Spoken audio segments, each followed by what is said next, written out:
I feel like I am at home already. This is amazing. Crazy, crazy.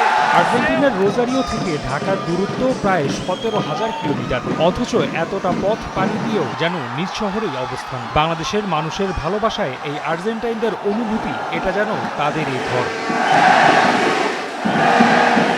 বাংলাদেশে আসার উপলক্ষটা বিশ্বকাপের উন্মাদনা দেখার, তবে দেশের আর্জেন্টাইন সমর্থকদের ভালোবাসায় মুগ্ধ হয়ে এই দেশের পাশাপাশি এখানকার খাবারের প্রেমেও মজেছেন মেসির দেশের লোকেরা।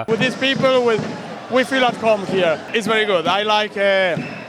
I try the masala chicken and the dal and chapati and this kind of.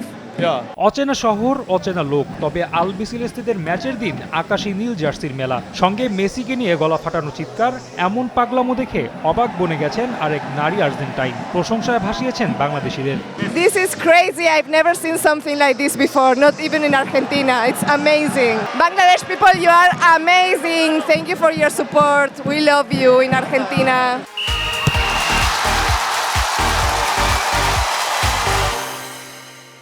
আর্জেন্টিনার রাষ্ট্রদূতেরও ওই একই কথা। তাতে প্রশ্ন জাগে, বিশ্বকাপে কখনো বাংলাদেশ খেললে লাল সবুজের জন্যও কি থাকবে একই উন্মাদনা? উত্তরটা একদম পরিষ্কার। Oh yes, sure. So we would like Bangladesh to keep improving, and I hope we can help. So Bangladesh someday will play the World Cup.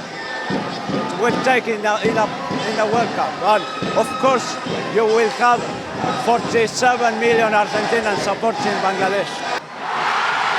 এদিকে মেসি রোজারিওর ছোটবেলার বন্ধু রুলো তো এমন উন্মাদনায় অবাকই বনে গেছেন। গলা ফাটিয়ে মেসিকে বললেন বাংলাদেশে আসতে। অবশ্য শুধু মেসি নয়, পুরো দলটাই যেন অন্তত একবার এই উন্মাদনার সাক্ষী হয়, এমনটাই প্রত্যাশা আরেকজনের। It's the best. Bangladesh is a crazy people and fun people.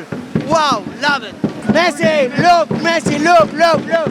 17,000 কিলোমিটারের দূরত্বটা হার মেরেছে এই ভালোবাসার কাছে। ফুটবল বন্ধনের সেতুতে এক হয়েছে আর্জেন্টিনা ও বাংলাদেশ। সেই পথ ধরেই আবারও এই দেশে আসবেন মেসি। দুই দেশেরই একই চাওয়া। রাফি আমিন, সময় সংবাদ, ঢাকা।